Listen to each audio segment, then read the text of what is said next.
పగడాల వరలక్ష్మి గారు మాట్లాడినా, అక్కడ టీచర్ల గురించి ఉపాధ్యాయుని మాట్లాడినా, ఆడబిడ్డలు చదివితే కుటుంబం కాదు, గ్రామాలే కాదు, దేశం కూడా ముందుకెళ్తుందని చెప్పి ద్రౌపది ముర్ము గారు ఒక పంచాయతీ స్థాయి నుంచి పంచాయతీ సర్పంచ్కి ఎదిగి ఈ రోజున భారతదేశానికి రాష్ట్రపతిగా ఉన్నారు.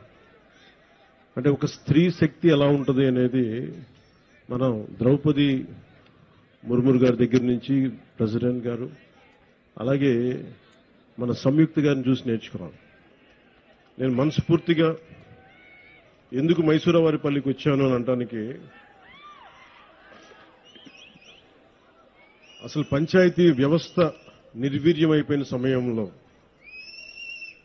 పంచాయతీ ఎన్నికలంటే భయపడే సమయంలో, గత ప్రభుత్వ సమయంలో రోడ్ల మీదకి రావడానికి కూడా చాలా అనుభవం నాయకులు కూడా భయపడే పరిస్థితిలో ఉండి, మిలిటరీలో పనిచేస్తున్న ఒక భర్తని రోడ్లు సరిగ్గా వేయక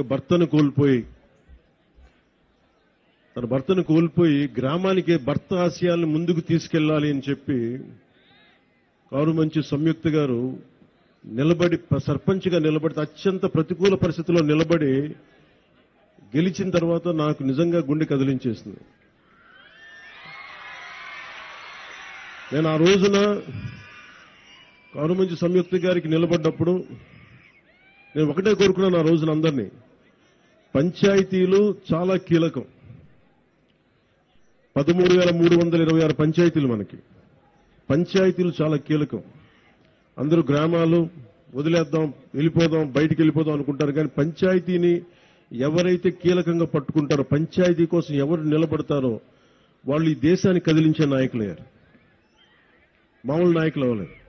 సో కారుమంచి సంయుక్త నాకు పట్టుదల చూసి ఇలాంటి ఆడబిడ్డలు రాజకీయాల్లో ఉండాలని మనస్ఫూర్తిగా కోరుకుంటే, గెలిచి వచ్చిన తర్వాత నాకు చాలా చాలా ఆనందం వేస్తుంది.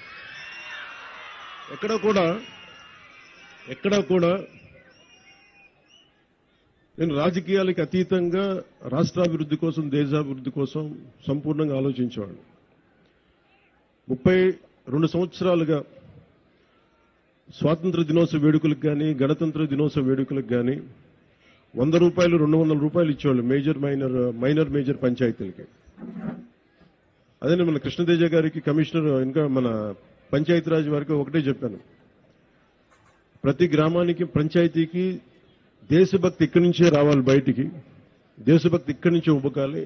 ఏం చేద్దామంటే ఆ చర్చలో ఒకటే వచ్చింది, ముందు మన జాతీయ జెండాకి గుండెల నిండుగా మనకి శాల్యూట్ కొట్టే పండుగ ఇది, మన త్యాగాలను గుర్తుపెట్టుకునే పండుగ ఇది. దీనికి ఎలా పెంచాలని ఆలోచించినప్పుడు మేమందరం నిర్ణయం తీసుకుని 100 రూపాయలని 10,000 రూపాయలు, 250 రూపాయలని 25,000 రూపాయలు చేశాం. ఇప్పుడు దాకా ఎవరు చెయ్యడానికి ఆలోచన రాలా. ఉన్న నిధుల్ని సంయుక్త గారు సర్పంచ్గా ఛార్జీ తీసుకున్న వెంటనే పనులు చేయిద్దాం, అందరూ గ్రామస్తులందరూ గెలిపించారని చూస్తే నిధులు వచ్చినాయి, నిధులు వెంటనే వెళ్ళిపోయినాయని చెప్పారు. సర్పంచ్లందరితో మాట్లాడారు. మేము రాజకీయాలకు అతీతంగా చేస్తాం అని చెప్పడానికి ఒకటే ఒక కారణం ఏంటంటే, 13,326 పంచాయతీల్లో తెలుగుదేశం సర్పంచులు కానీ, జనసేన సర్పంచులు కానీ అందరూ కలిపితే 3వ వంతు ఉంటే ఎక్కువ. 70% అందరూ వైసీపీ తరఫున పోటీ చేసిన సర్పంచ్లే. అయినా కానీ వాటిని దాటి అన్ని పంచాయతీలకి 10,000 రూపాయలు, 25,000 రూపాయలు పంచాం. ఇది మా చిత్తశుద్ధి గ్రామాల వైపు. అంతేగాని ఎవరు దాన్ని అసారథ్యం వహిస్తున్నారు కాదు, మన గ్రామాలకి ఏం కావాలి అని ఆ చిత్తశుద్ధి